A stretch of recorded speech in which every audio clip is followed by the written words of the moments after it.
Why would Americans assume that our Constitution and our institutions in our republic are invulnerable to another attack?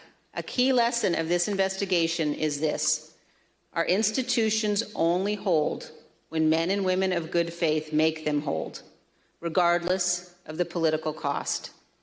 We have no guarantee that these men and women will be in place next time. Any future president inclined to attempt what Donald Trump did in 2020 has now learned not to install people who could stand in the way.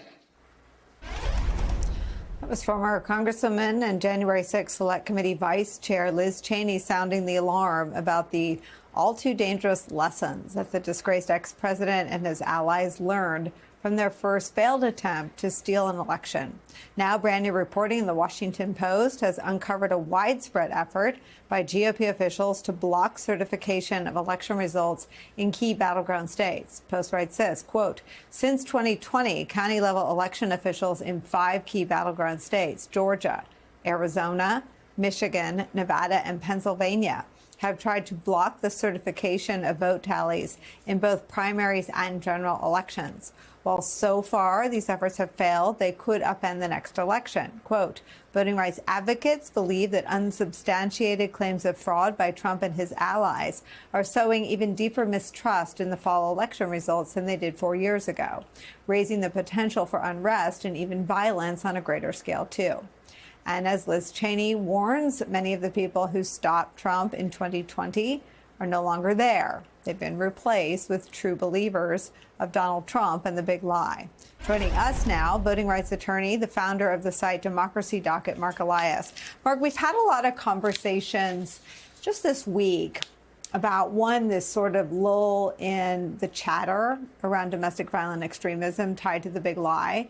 We've dug into what's being peddled to Trump supporters on Fox News, and it's this certainty that Trump will win, and if he doesn't, it's fraud. That feels like an even deeper and more dangerous line than what they towed in 2020, which was more, we think we're going to win. If we don't, we'll go look and manufacture fraud. How do you feel about the tracks that are being laid by Trump? I am very, very worried. The fact is that after the violent insurrection on January 6th, Republicans had a choice. They could either back away from the brink, they could distance themselves from Donald Trump and his lies, they could tell the truth, which was that Donald Trump lost the 2020 election fair and square, or they could do what they eventually did, which is to double down on the lies, which is to say with more certainty that Donald Trump won 2020 when he didn't, and to insist that there is some broad deep state conspiracy, whatever that means, to deny Donald Trump the election again in 2024. And so this has been building slowly. You know, the Washington Post talks about the attacks on certification. Let's remember, it was Ronna McDaniel and Donald Trump who got on the phone with the 2 Republican members of the Wayne County Canvassing Board in 2020 to try to convince them not to certify the election results. When that failed, the Republicans tried to get the Republican members of the statewide Canvassing Board not to certify. That almost succeeded, but it failed. In 2022, Cochise County, Arizona, refused to certify the election results.